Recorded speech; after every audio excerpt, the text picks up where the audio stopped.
Est-ce que tu t'es déjà retenu de faire quelque chose juste par peur de ce que les autres avaient pensé de toi? Tu sais ce moment où tu veux te lancer, mais tu te dis « et si on me jugeait? Et si je me ridiculisais ?» On l'a tous déjà vécu. Moi aussi j'ai déjà été freiné plein de fois par le regard des autres. Et franchement, c'est épuisant de toujours essayer de plaire et de correspondre à leurs attentes. Mais voilà la vérité. Tant que tu vis pour les autres, tu peux pas avancer pour toi-même. Et ça peut te coûter cher. Très cher. Dans cette vidéo, je vais t'expliquer pourquoi le regard des autres a autant de pouvoir sur toi et surtout, je vais te partager 3 étapes concrètes pour enfin te libérer une bonne fois pour toutes. Et je te conseille sincèrement de rester bien attentif jusqu'à la fin de cette vidéo car crois-moi, une fois que tu auras compris ça, tu te sentiras beaucoup plus libre et tu pourras enfin avancer dans ta vie. Alors pourquoi est-ce qu'on a si peur du regard des autres? Pourquoi ça nous bloque autant? Premièrement, il y a une raison biologique à ça, notre cerveau primitif. Dans le passé, être accepté par le groupe, c'était une question de survie. Si tu étais rejeté, tu te retrouvais seul, sans protection face au danger. Notre cerveau y est resté câblé comme ça.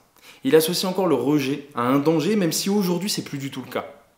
C'est pour ça qu'on peut ressentir une vraie angoisse physique et mentale face à une simple critique ou un jugement de l'autre. Ensuite, il y a les croyances qu'on nous inculque depuis l'enfance. On nous apprend à chercher l'approbation.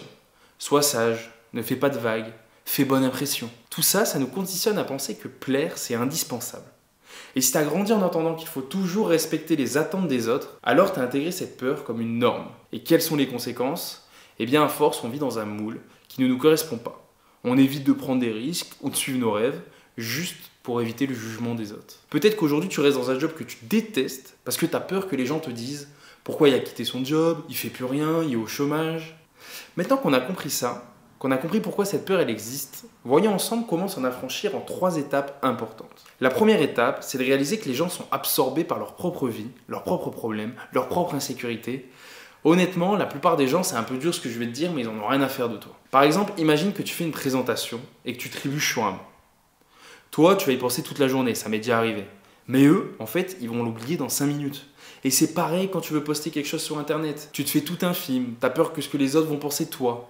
Mais les gens, eux, ils en ont rien à cirer. Au Reels d'après, en quelques secondes, ils t'ont déjà oublié. Et je me souviens d'une fois où j'ai posté une vidéo que j'avais oublié de dérush. Donc on y voyait quelques bugs, on voyait un moment, je m'arrête de parler dans la vidéo, puis je reprends, etc. Et je pensais que tout le monde allait me dire en commentaire, oui, bah, t'as un bug, etc. Alors qu'au final, je me suis rendu compte au bout de plusieurs milliers de vues que les seuls commentaires qui étaient sur la vidéo, c'était sur le fond, sur le contenu, sur ce que je disais. Il n'y a pas une seule personne qui m'a dit « Ah, tu bugs, tu t'es trompé » ou qui m'a jugé. J'ai un petit exercice pour toi. La prochaine fois que tu ressens cette peur, dis-toi 2 choses. Dans une semaine, est-ce que ça comptera encore pour eux? La deuxième chose, et si quelqu'un pense quelque chose de moi, en quoi ça change à ma vie? Fais-le, ça va tout changer. Passons maintenant à l'étape 2. Cette étape, elle consiste à comprendre et accepter que le jugement y est inévitable. Peu importe ce que tu fais, il y aura toujours des gens pour te critiquer. Si tu fais rien, t'es jugé. Si tu fais quelque chose, t'es jugé. Même Coluche, l'abbé Pierre, Nelson Mandela, ils ont été jugés alors que eux, ils ont contribué à grande échelle à rendre le monde meilleur. Et moi, perso, quand j'ai décidé de partager mon parcours sur les réseaux, j'avais peur des critiques. Mais au final, j'ai réalisé que ceux qui critiquent, ils font rien. Et en comprenant ça, je me suis quand même lancé. Et arrivé aujourd'hui, grâce à ce contenu, grâce à moi, grâce au fait que je me suis affranchi du regard des autres, j'ai changé des centaines de vies. Alors retiens ça. Quand tu sais que le jugement y est inévitable, tu peux enfin te concentrer sur ce qui compte vraiment. Ce que tu veux pour toi dans ta vie. J'ai un exercice simple ici pour toi. Prends une feuille et note une chose que tu veux vraiment faire pour toi, même si ça te fait peur. Ensuite, liste les peurs liées au regard des autres. C'est 90% de nos peurs. Ils vont penser ça, ils vont dire ça, ils vont faire ça. Puis, rappelle-toi que la plupart n'en auront rien à faire de ce que tu vas faire et ils l'auront oublié quelques jours, voire quelques heures après. Et à la fin de cet exercice, pose-toi cette question. Leur critique sera-t-elle plus importante que mes regrets si je ne le fais pas? Et à ce moment, passe à l'action et concentre-toi sur toi. Passons maintenant à l'étape 3. Il faut que tu comprennes que pour t'affranchir du regard des autres, il faut d'abord renforcer ta confiance interne. Pourquoi? Parce que c'est à partir de cette confiance que tu peux enfin avancer. Même face aux critiques, même face au jugement. Et la confiance en soi, elle vient d'une chose essentielle. Savoir ce que tu veux et pourquoi tu le fais. Quand tu es clair sur tes valeurs et tes objectifs, les opinions des autres, ils deviennent secondaires. Ils deviennent presque insignifiants, tu les entends même plus. Tu sais où tu vas. Maintenant, je sais, tu peux me dire, mais Kémy, comment on définit ces valeurs? Alors, c'est très simple. Pose-toi cette question. Qu'est-ce qui compte vraiment pour toi dans ta vie? Pour t'aider, réfléchis au moment où tu te sens le plus aligné, le plus heureux. Est-ce que c'est quand tu passes du temps avec ta famille? Est-ce que c'est quand tu es en pleine nature? Est-ce que c'est quand tu aides les autres? Identifie les choses qui te font vibrer et qui te font du bien, qui donnent du sens à ta vie. Et c'est exactement ces choses qui révèlent tes valeurs profondes. Par exemple, si tu te sens profondément bien en aidant les autres, alors ta valeur principale pourrait être d'impacter positivement le monde. Si tu chéris ta liberté plus que tout, alors la liberté, c'est une de tes valeurs clés. Une fois que tu définis ces valeurs, tu te fixes des objectifs alignés avec elles. Par exemple, si ta valeur, c'est la liberté, ton objectif, ça pourrait être de devenir entrepreneur, pour plus dépendre d'un patron ou d'un emploi du temps. Et ça, c'est trop important de le faire. Parce que quand tu sais pourquoi tu fais ce que tu fais, chaque action que tu entreprends, ça a du sens. Et quand tes actions sont alignées avec tes valeurs et tes objectifs, tu n'as plus besoin de la validation extérieure. T'avances, peu importe ce que les autres y pensent de toi. Moi, par exemple, une de mes valeurs principales, c'est d'impacter positivement le monde.